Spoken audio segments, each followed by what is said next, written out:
Hello mga sangkay, magluluto tayo ngayon ng chicken caldereta. First, pinirito ko muna yung chicken hanggang mag-brown ng konti.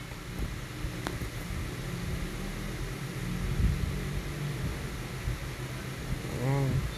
Pag-brown na siya ng konti, ang gamit ko pala ay Mamacita's Caldereta Mix. Ayan.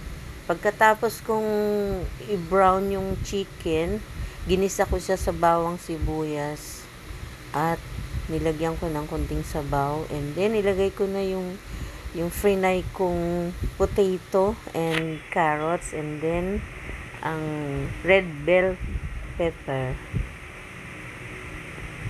Nung maluto na siya, nilagyan ko siya ng green peas hanggang sa lumapot ng konti and maging malambot. Diba, napaka-easy gawin pag may Mamacita's Caldereta Mix. Hindi na ako naglagay ng kahit ano pa. Konting panlasa na lang, dinagdagan ko ng konting